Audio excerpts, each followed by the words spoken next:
Students, welcome to Unhinged History. This is a new smegment that I came up with today because I was just thinking about this situation and it's just absolutely nuts and I want to talk about it. I was gonna film it as a YouTube video, but I think it might be more fun live because I feel like participation from the class might help add some details that I might have missed within the PowerPoint. Yeah, you can refer to me as Miss Allie. I made a PowerPoint. This is not an endorsement of violence. I just am fascinated by this. Whatever you think, that's your deal, but I'm not advocating for that and I'm not condoning that, you know. My PowerPoint is not very pretty. I could add a new theme, but no, I'm not going to. I didn't do a theme or anything. The details I needed to talk about it. This is more just to help me talk. So welcome to Unhinged History. Today's lesson is going to be about John Hinckley Jr., who was the man who attempted to assassinate Ronald Reagan. And the reason I wanted to pick this is because most assassinations are political or attempts. You know, usually people who get that motivated to take someone's life, especially a politician, there's usually some political motivation there, but the thing about this one is that does not seem to be the case.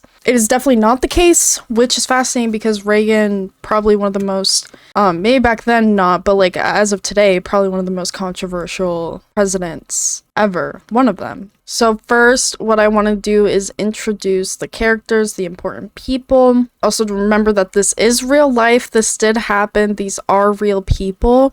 And that's the thing I love about history is you can't make this shit up. This actually happened. So of course, we have Ronald Reagan, who was born February 26, 1911 in Tampico, Illinois. And that's him right there.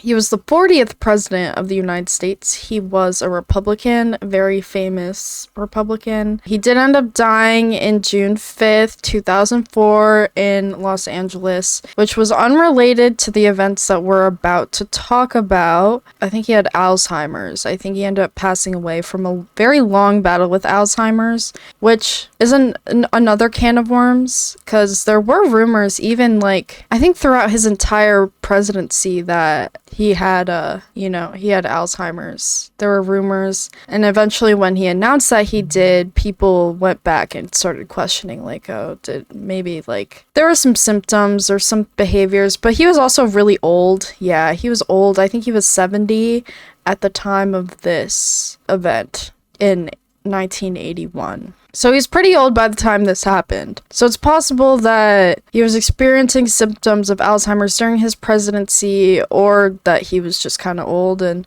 already kind of losing, you know, memory and brain function a bit. But we will never know about that. We can only speculate. I learned this today. I didn't actually know this, but he married Nancy Reagan in 1953. I'm pretty sure she was not his first wife, but she was actually a huge influence on his politics. She is the person who actually turned his politics conservative, because she was a very staunch conservative, and after he married her, she very much pulled him over, and we all know how that went. He ended up going very right, even supporting Goldwater in the presidential elections in the 60s, who is a nut job. If you don't know anything about Goldwater, that could probably be another Unhinged History lesson. But yeah, he supported that guy. Nancy Reagan was very renowned in Hollywood for skills in the throat. So yeah, he was known for his conservative politics, especially when he got involved, you know, in politics around the late 50s and 60s. He became pretty outspoken, but I don't think he was an active politician until the 60s. I think that's when he first started running, and as it's on the screen here, he did end up serving as the governor of California from 1967 to 1971, which I'm pretty sure was his first term in office in general. But before that, he was an actor. I think to this day, he's still the only actor to become president. I don't know if Trump counts. I would say Trump's more of like a media personality, but oh yeah, I guess he was in Home Alone. whatever.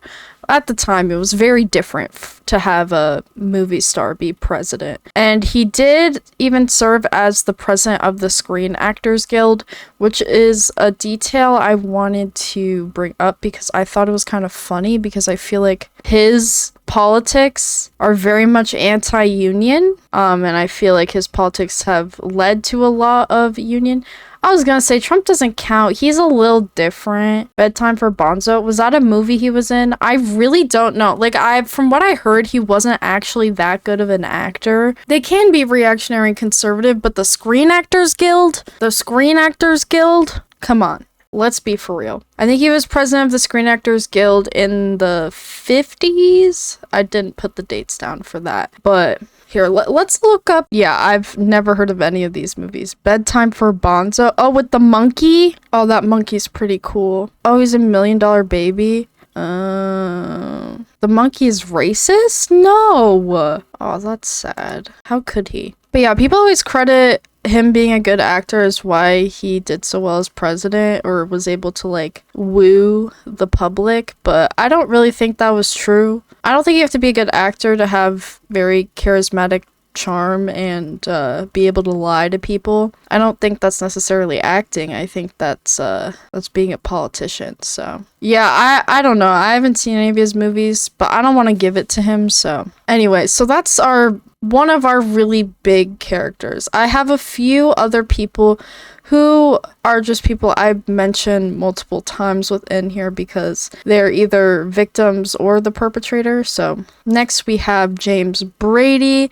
who was born August 29th, 1940 in Centralia, Illinois. And at the time of this event, he was the White House press secretary. But before this, he had a long career as a Republican in public service.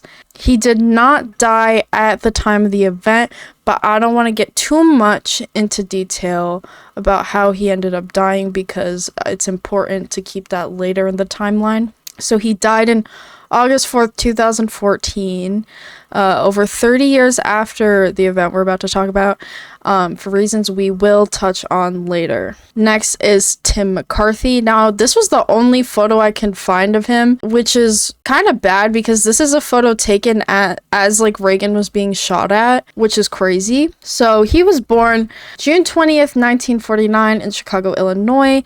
And he had a career in law enforcement, very long career. I saw he was a criminal investigator. He was part of the White House, presidential protection. And at the time of the event, he was a special agent for the U.S. Secret Service. So he's a Fed.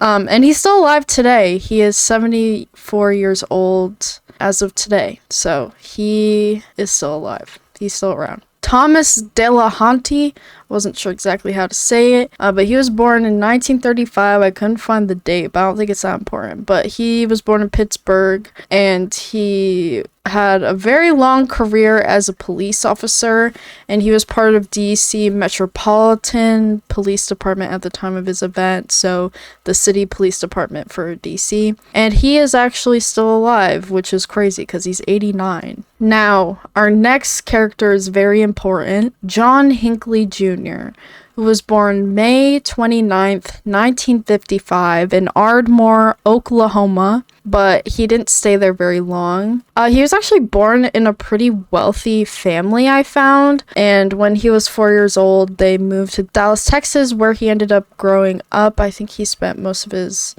developmental years. He had a history of mental illness for a very long time. My personal opinion is the signs with this man were so clear, and we're going to get into it. There's a lot of really insane systemic failures that happened, surprise, but it actually baffles me how this man was allowed to get to the point he did, because it's not even that he just had depression or anxiety.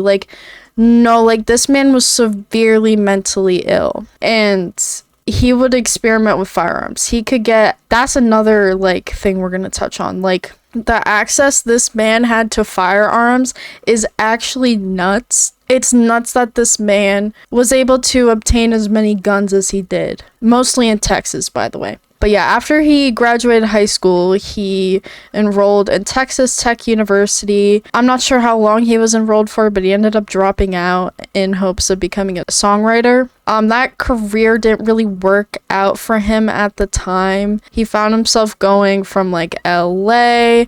I think he bounced around cities, I think, because his parents moved. He'd go to back to Dallas. He'd go to LA. He'd go live with his parents who moved. You know, he never really, his music career didn't succeed yet. He is still alive making music today. He is 68 years old, and we'll get into all of that when we get to it in the timeline. And our last character we must introduce is Jodie Foster. She was born November 19th, 1962 in Los Angeles. She is an actress who starred in The Silence of the Lambs and Taxi Driver. I learned today that she's actually a gay icon. She is married to a woman named Alexandra Hedison, and they've been married since 2014, so very happy for them. And she's still alive today. She is 61 years old. And from what I've seen, she seems pretty cool. She tends to not comment too much on this situation. I don't blame her, because it's really not her fault at all. And she's honestly, I would consider her like, I don't know, like obviously like violence, like the people who were shot are victims, but like she was stalked for years, even as a child, by a grown man, and she had this crazy, like, I can't imagine the guilt she must have felt that this man did this just for her. Alright, we're now getting into our timeline. So we actually start with the movie Taxi Driver, funny enough. It's crazy that this is where this all starts. This is a movie I have not seen, and I do plan on seeing it at some point because, one, I'm curious, but also, two, I've heard it's actually a pretty good movie. Yeah, Taxi Driver came out in 1976, and it was directed by sweet little man Martin Scorsese, and it stars Robert De Niro, who's the main character, and Jodie Foster. I'm not sure how old Jodie was at the time, but she was a child when she was in this. Her character is 12 years old, but I think she might have been a little bit older, but it's still disturbing taking into account the details we learn later. De Niro's character is a very mentally disturbed man, and he drives a taxi. I'm pretty sure he's a very traumatized veteran, and he does a lot of things. I don't know a ton about the plot, but he does a lot of very problematic, questionable things. She was actually 12? Okay. I knew that her character was 12, but I didn't know that she was 12, so that makes things really creepy. The plot to this movie is not really entirely relevant to the story, except for one thing that happens in the movie, so, like, I haven't seen the movie, so you don't have to feel too bad if you haven't seen Taxi Driver. There's just one part in the movie that's important to understand: the motivations of Hinckley. So in the movie, De Niro's character makes a plot to assassinate a presidential candidate to save Foster's character, who is a 12-year-old prostitute. She was sex trafficked. Seems really sad. But anyways, that's the movie Taxi Driver. So those are the details you need to know about the movie. If you've seen the movie, even better. I have not. So Hinckley became obsessed with Taxi Driver. He became so infatuated with it, especially with Jodie Foster and her character, which, again, I have to remind you, character is 12, she was 12 at the time. He was grown at the time. I think he was, I'm not sure exactly how old he was, but he was definitely an adult by the time this infatuation started. So let's remember that. That already, like, red flag.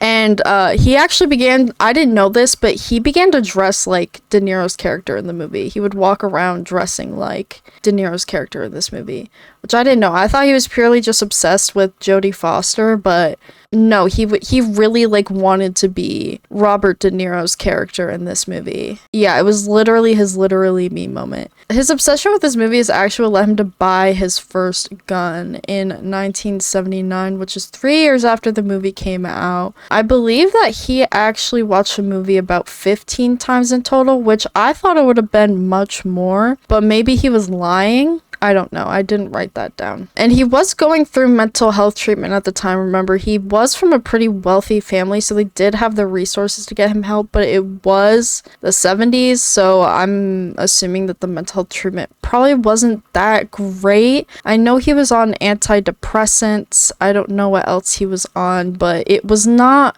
working. His obsession became even worse. It was literally not working, which is unfortunate. Yeah, he was making a lot of attempts to contact her. He was a stalker. He would write her letters. He found her phone number, would call that, and this would go on for years. And it particularly, for me, gets the most disturbing once she actually does become an adult. Actually, I don't know if she was an adult yet, but yeah, she was a minor for so much of this. But eventually Foster ended up enrolling in Yale University in New Haven, Connecticut, and I'm from Connecticut. I like New Haven, but she enrolled in fall 1980, and I think she actually was 17 when she first started. She might have a late birthday, so she might have still been a minor when this was going on, which, I mean, no matter what, minor, like if she was 17 or 18, it's still terrible, and no one deserves to be stalked like this, but just being a minor just makes it so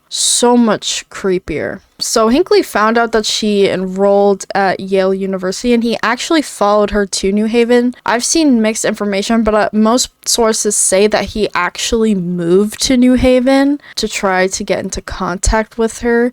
He ended up finding her dorm room and would leave notes and letters at her door at the dorm room, and he found out the phone number to her dorm room and would constantly call her, which she actually ended up answering 2 of his calls. 2 of them were successful, but that was the most in contact he ever got with her. She never responded to the letters, obviously, but you know, back in the day you couldn't really see what number was calling you, so of course she didn't know that it was this man until she picked up. I can't imagine how terrifying this was, especially in like the 80s, like 1980. Like, what do you do? Even though she's like a celebrity, like what do you do in this situation? Like, it's actually terrifying.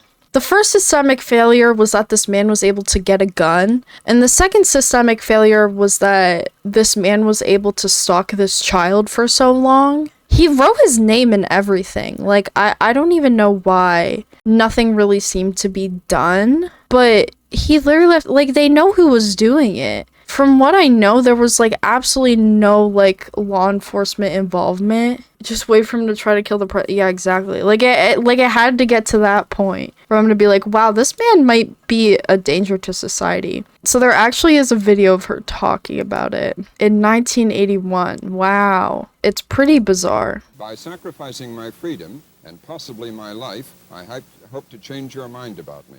This letter is being written an hour before I leave for the Hilton Hotel. Jody, I'm asking you to please look into your heart and at least give me the chance, with this historical deed, to gain your respect and love. Miss Foster, a freshman at Yale University, gave a press conference to discuss them. I'm not allowed to reveal any of the contents because I don't want to jeopardize the prosecution. Without getting specific, was he threatening, amorous? What was he like? I'm not allowed to say. I believe that it's, you know, that the letters were assumed to have been, you know, love-type letters.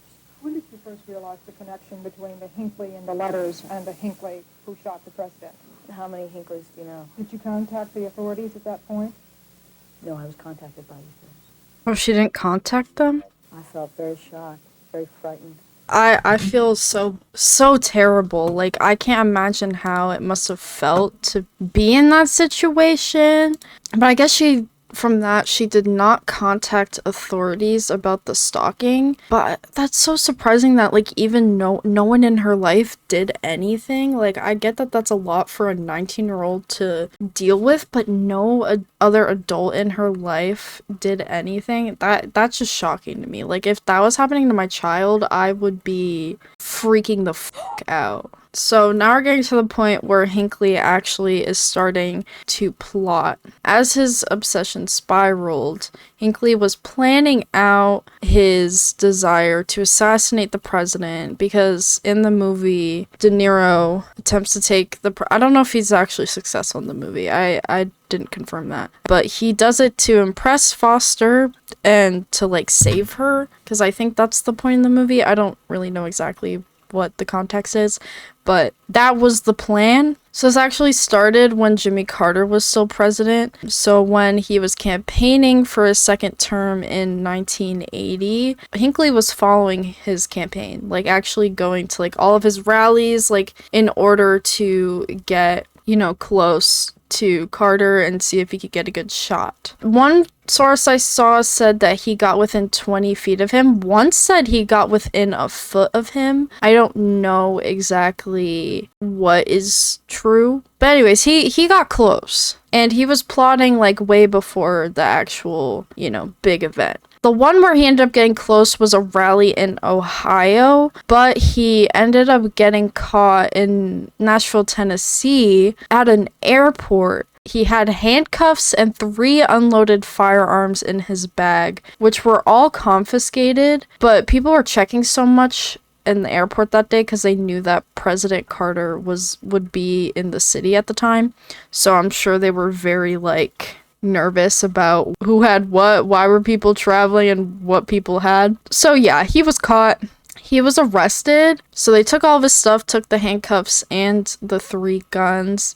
He was only fined $50 and was released the same day. So I think basically he just lied low for a little bit, but ultimately getting caught did not stop him because he was only fined $50 and was released the same day. Like, that is that not crazy? Like, imagine a guy being caught with handcuffs and 3 guns in any context, but especially when the president, like, yeah, $50 for, I think that would technically be conspiracy to murder, though I don't know if they knew that he was there to murder the president. I don't know. It's bizarre. It's bizarre that that's all they did. That's like systemic failure number 3 to me. But yeah, I knew for sure that he was trying to get Jimmy Carter first because he was actually the president at the time he started plotting this. And also that would have aligned more with the movie because he was campaigning too, which I'm pretty sure that's what it said happened in the movie. They were going for a campaigning president. But I guess at the end of the day, he just took what he could get. So, alright, Hinckley's plan continued. Though his guns were confiscated, Hinckley was able to buy more guns after he returned to Dallas. Immediately bought more guns. It didn't say how many, but it said guns, so I'm assuming it was multiple, which is systemic failure number 4.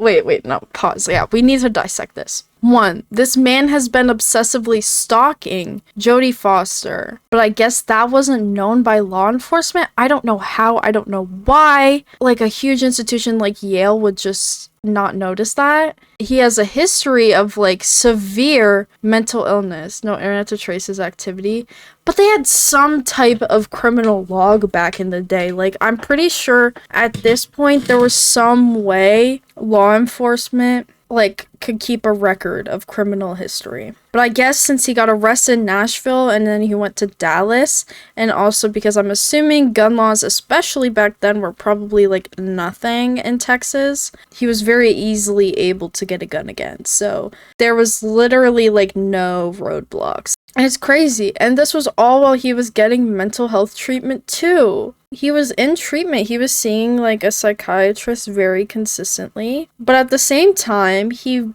started studying the JFK assassination, being like, how did this work? Which I think is probably the wrong one to look at, because I think to this day, like, people aren't exactly 100% sure, like, what happened. Like, whether you believe conspiracies or not, it's kind of hard exactly to know. No conspiracy, like, all the facts, all that we think has been confirmed is true. So hard to recreate. So hard to recreate. But anyways, he became obsessed with the JFK assassination. I don't know. I guess he just became obsessed with it. I guess he was inspired. But yeah, he was following Carter around, never really got the chance. So he was like, like, now I gotta really, like, get my shit together. And started seeing how other people did it. By the time he was ready to do it again, Reagan had become president and, he began to stalk Reagan. As he was continuing to write, call, harass Jodie Foster, that was still going on. This is years that he's just, harassing this poor girl.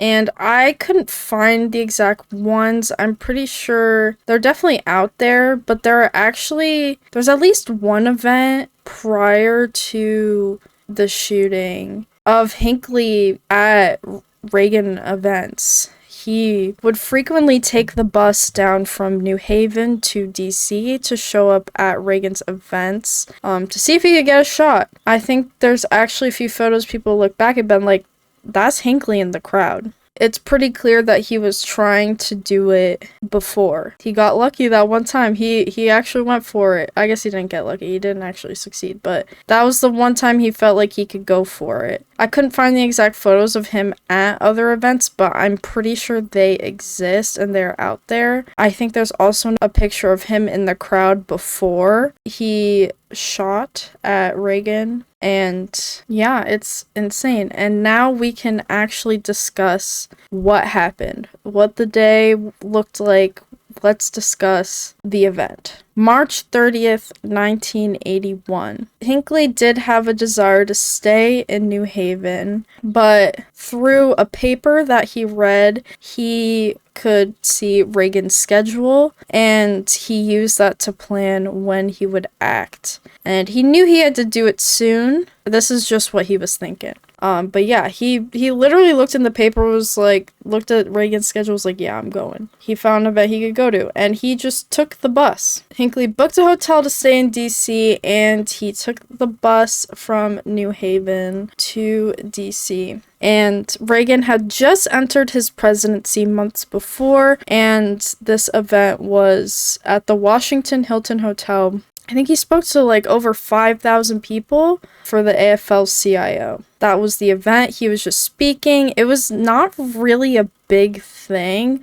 I don't know if this was even really broadcast or anything. I think this was just a minor event. But Hinckley saw this as his moment. Usually Reagan is told by the Secret Service to wear a bulletproof vest. So Reagan usually had worn bulletproof vests to every event he went to, every public appearance he went to, he had to wear a bulletproof vest. But for this one specifically, he was not required by the Secret Service to wear a bulletproof vest because it was thought that his, time out in the public, his exposure to the public was going to be very short because he had a walk of just 30 feet from the door of the hotel to his limousine. And most attendees there were screened, but unscreened attendees were allowed 15 feet away, which, if you haven't been doing the math, those are some pretty bad mistakes. 2:27 p.m. Reagan left the hotel. He exited the hotel and began to walk towards his limousine with Brady, the person we mentioned before, the Secret Service guy. McCarthy and Delahanty were also outside, I think because they were law enforcement, so they were just standing there making sure everything was okay. I'm not sure exactly what their role was that day,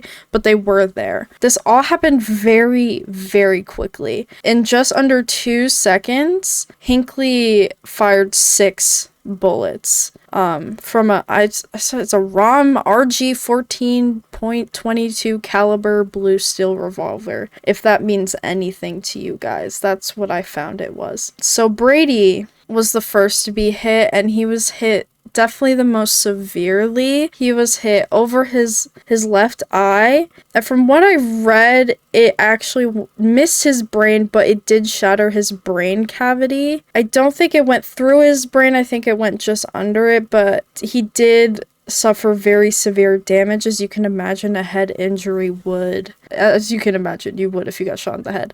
The second bullet hit Delahanty as he was turning to see who the shooter was, because, you hear a big boom and you're a law enforcement person. You turn around to see, well, anyone would turn around to see what the big boom is. He knew it was a gunshot. But as he was turning around, he was shot. He was hit by the second bullet, and it actually hit the back of his neck. I think maybe the left side of his back neck. I forget exactly where. There's something about his arm later, and that's how we can figure out exactly where he was shot. The third shot did not hit anyone. I think it actually hit a window of a building across the street. So it didn't actually hit anyone because this was at the point where Hinckley was starting to be, tackled by this guy, Alfred Antonucci. I didn't mention before because he doesn't really come up again. But yeah, he was being hit in the head. Like, he was actually being hit pretty crazy. Like, they were beating him. He was being wrestled. He was being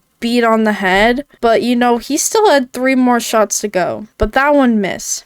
So McCarthy was acting very quickly. So he actually moved his body in front of the line of fire to protect Reagan from being shot. Like, he literally put his body to shield Reagan. And he ended up getting hit by the 4th bullet, which punctured lunch.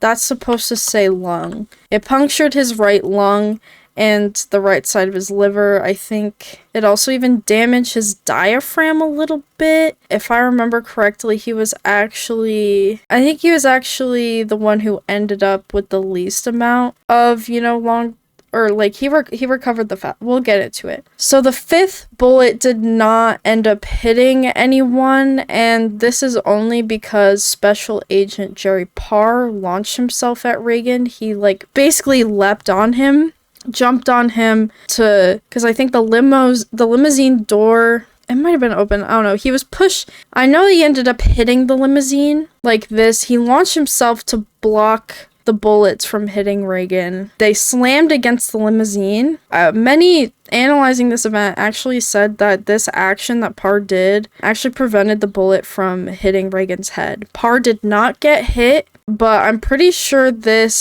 him jumping and pushing Reagan, the impact, I think actually broke one of Reagan's ribs. I don't know if anything was completely confirmed. We'll talk about it. Reagan ended up being the person that was hit by the 6th bullet. It didn't directly hit him. It first hit the limousine, but it ricocheted and hit under his left armpit. And he actually had no idea he was hit. I think he got into the limousine. I think they got into the limousine, then he began to cough up blood. Which, it being Reagan aside, is terrifying. Imagine that. Imagine, seeing this, not even knowing you're shot, and then just, coughing up blood. That's crazy. So, after the 6 shots, Hinckley was overwhelmed by retaliation from, there were the public officials, law enforcement, the Secret Service agents. They were going at him. Going at his head, that he was taking blow after blow to the head, which he did bleed from. He was being beat so severely that he did start to bleed. I know that sounds bad, but I think when someone's shooting that much, and you have no other way of detaining this guy, I don't know. I'm what do you do? That's such a terrifying situation. Because, it's either you start beating this guy and wrestling him to the ground, or he shoots more people and actually successfully kills someone. So, this guy was not going to be stopped. I usually don't take the side of law enforcement, but I think in this situation, with an active shooter, I think that's absolutely the right thing to do. You got to do whatever you can to get them to stop shooting, to get the gun out of their hand, to get them detained. You got to do that. But he was overwhelmed and detained. I tried to look for more details on how they actually got him. I know there's pictures of them holding him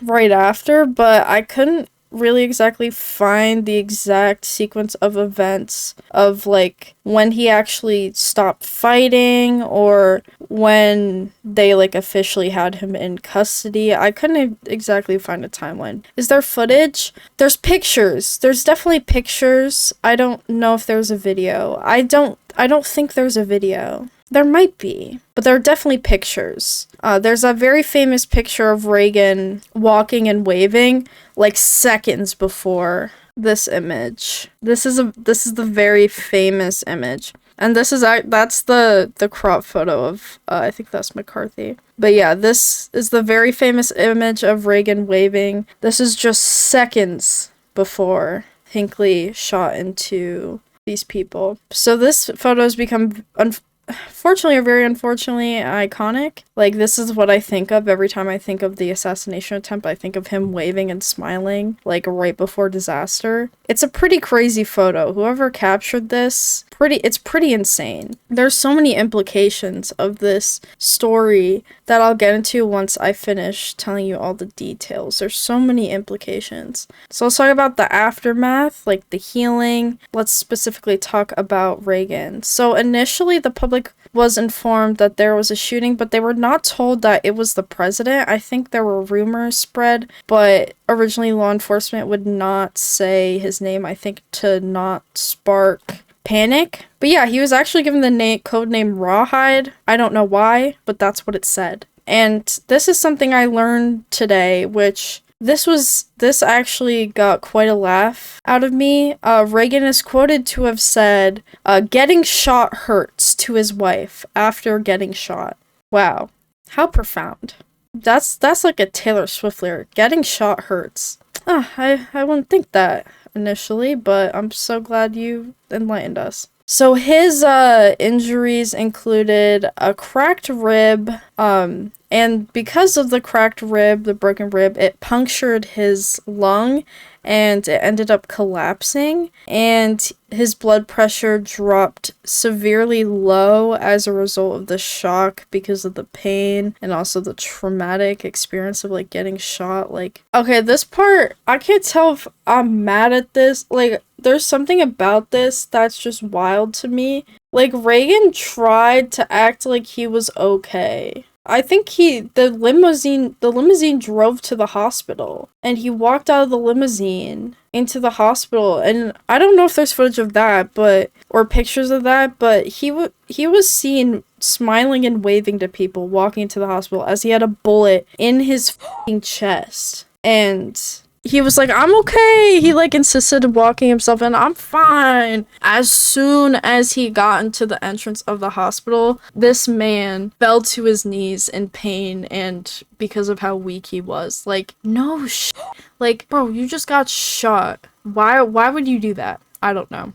Like, I would be panicked. I'd be like, yeah, do whatever you need. Like, get me help as soon as possible. Like, why am I, like, just walking in? Like, run me and roll me in the stretcher. It's all about the image. But, like, why though? He could have died. Like, he actually was hurt pretty bad. They were worried because he was 70 years old at the time. And usually a 70-year-old with these types of injuries was not expected to survive. It wasn't, like, looking the best for him, but he was in really good physical health at the time, so he actually did pretty well during recovery compared to how most 70-year-olds would have done. Alright, continuing this. So he immediately went into surgery as soon as he got to the hospital, and all the surgeries were successful, and one of the famous quotes in the operation room was Reagan's remark to the surgeon saying, I hope you're all Republicans, which is actually kind of funny. I gotta hand it to him. That's actually really funny. I think when he first got there, or like after the first surgeries, they said it was likely they're going to keep him for 2 weeks and that he would make a full recovery in 6 weeks. He left the hospital actually, I think less than 2 weeks. It says April 11th. So that was less than 2 weeks. And he slowly, but I mean, not slowly. I mean, like, he didn't initially, like, go back full-time to doing presidential stuff, but he did pretty quickly exponentially get back into the swing of things, which is pretty insane, pretty impressive. I gotta say, like, I'm not a Reagan fan. I heavily dislike this man, but that is very impressive that anyone could recover that quickly and get back into things that fast. And yeah, he did not sustain any long-term damage, which is pretty crazy. Like, your lung gets punctured and you recover that fast and there's like no long-term consequences. Pretty nuts. Other people in this situation were not as lucky. Where was Nancy's astrologer with this one though? Oh, I forgot to add that detail, but I'm so glad you mentioned that because this didn't show up in any of the astrologer info does not actually show up when you look up just like information on this event and the people, but I'm pretty sure Nancy did hire the astrologer after this. I'm pretty sure this was the big event that made her feel so inclined to get an astrologer. She wanted someone to help her predict really big events like this. That's how she would decide if they do certain things, if they wouldn't do certain things. So yeah, this was actually the reason that Nancy brought an astrologer into the White House, and it was an actual official position. All right, here is what happened to Delahanty.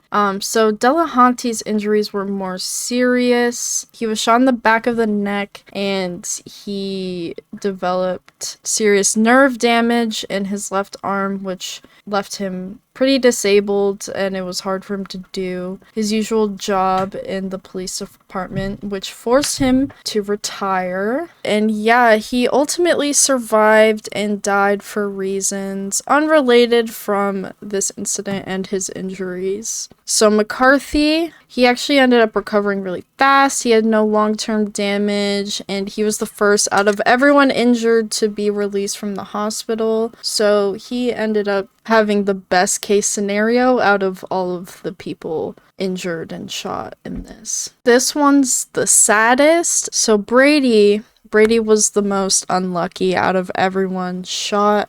Everyone was unlucky, but he ended up with the worst consequences since he was shot, in his head. He was left permanently disabled. He had slurred speech for the rest of his life, and he was partially paralyzed, which left him wheelchair bound for the rest of his life. He was required to use a wheelchair. Very severely changed his life. Some positivity. He actually became an advocate against gun violence and urged for stronger gun control, which is, at least he could make some advocacy out of this. I think he did it with his wife. So he was actually able to, do a bit of advocacy, maybe do a bit of good. I think he might have started a foundation. He was a pretty serious advocate for this stuff. But unfortunately, the wound to his head, he actually started to have complications with it later in his life, and it ultimately killed him in August 2014, which is over 30 years after this incident, which I thought was pretty sad, because, at first, it seemed like there were there were victims, but there were no, deaths, no one died. But Brady actually ended up dying from the gunshot wound 30 years later. That was what ended up killing him. And even though it was so long afterwards, his death was still ruled a homicide. He was ruled to be murdered, which I thought was pretty crazy. I haven't really heard of something like that. Not that I think it shouldn't be ruled a homicide. I think that's definitely right. But I've never really heard of a case where someone died years and years later due to a complication and it was still ruled a homicide. So I thought that was really interesting. And unfortunate that he had to... I'm assuming he was not very comfortable. It must have been painful. I don't think they were ever able to get all of the bullet, fragments from his head. And that's why there were complications. It's just really unfortunate. I feel bad for this guy. Out of, a lot of people in this, Brady and Jodie Foster are the ones I feel for in this situation. I really think they're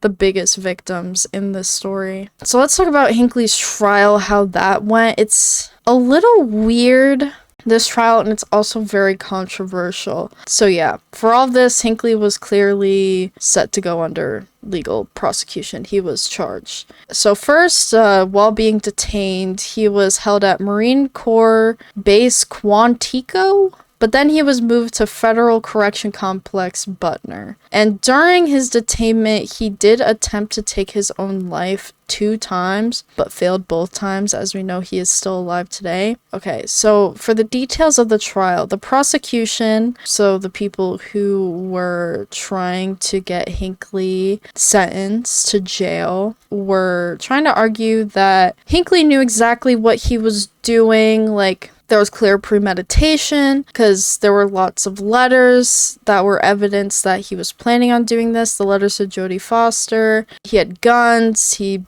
booked a hotel. He got a bus.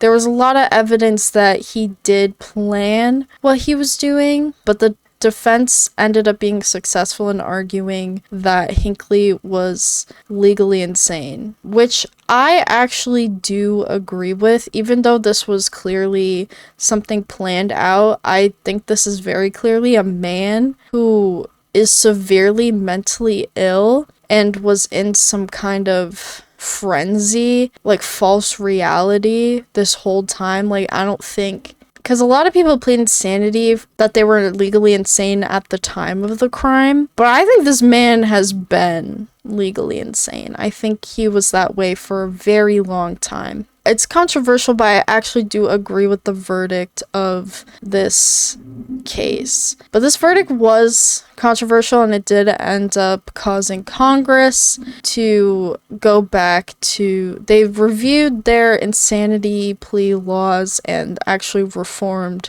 a lot of it. They rewrote a lot of it. But I'm not exactly sure how that really changed. You know, using the insanity plea in cases like this, I don't know if it even really changed very much. But that did happen. It did actually cause changes within the law. So his treatment after, you know, being found not guilty by reason of insanity, he was admitted to St. Elizabeth's Hospital, and he was there full time. I couldn't find exact dates. One source said 2006 was when he started getting a little more freedom. Another source said 2003. But either way, whenever the courts allowed him a little more freedom, he was allowed time at his mother's home. So he was allowed to stay there for, you know, maybe, I think it was like 10 days at a time, and then go back to the hospital. So he was allowed to move back and forth. He got a little more freedom. And in 2016, Hinckley was officially released, but under many conditions. He was forced to live in his mother's house. He had to work 3 days a week, and I'm pretty sure they kept track of his browser searches. So he was very heavily watched. He was very restricted, but it was more freedom than he had ever really had. In 2019, Hinckley went back to court to fight for an unconditional release. And it was actually approved 2 years later in 2021, and that is probably what you guys think of when you hear that Hinckley was released. He had actually been kind of out there for a while at that point, but he is under pretty much complete freedom now as of 2021, which is why he's able to tour music. Because, like, before in 2016, he had to stay in his mother's house. He wouldn't have been able to, you know, go out like he would if he, like he does now. He had to stay there pretty much all the time. But yeah, now he has pretty much all the freedom he could want. I'm sure he's very heavily watched and monitored, but from what I can see, he has pretty much been pretty well behaved. Yeah, Hinckley today. He does appear to be doing much better. He seems kind of like, I think he's a little remorseful. He did go on interviews and apologize for what he did. If, like, that can really even be a thing you do, to, like, attempt murder and apologize. He makes music now, and sometimes his concerts even sell out, which is actually nuts to me. It's actually bizarre. That is the details I really wanted to talk about in Unhinged History today. There are a few things that I think we could find to be supplemental and maybe entertaining.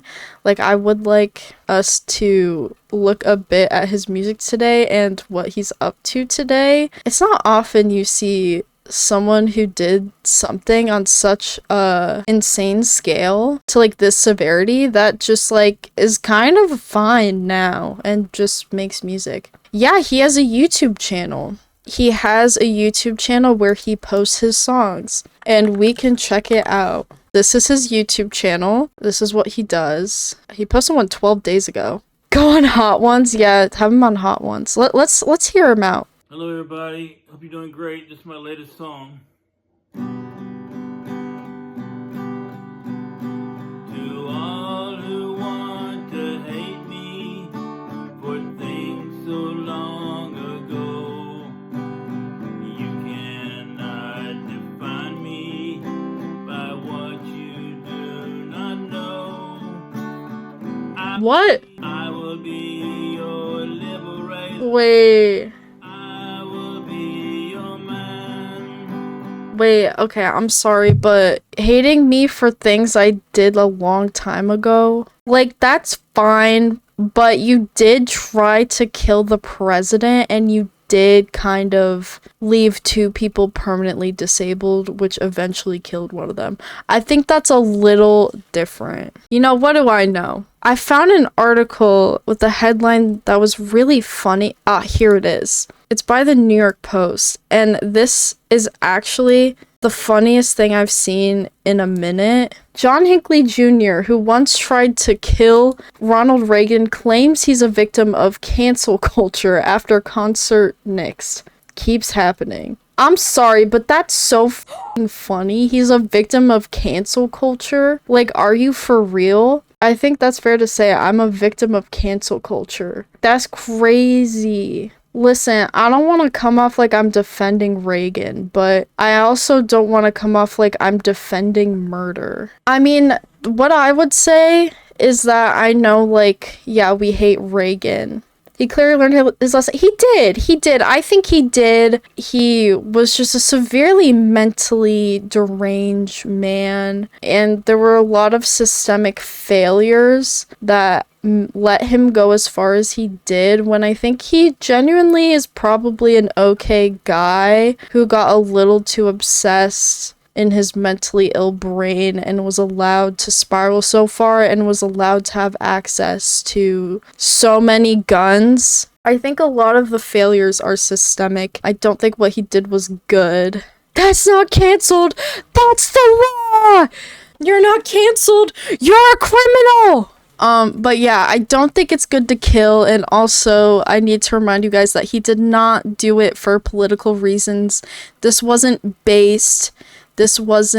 anything like revolutionary. This man was trying to be Robert De Niro and was obsessed with an underage girl. Connection terminated.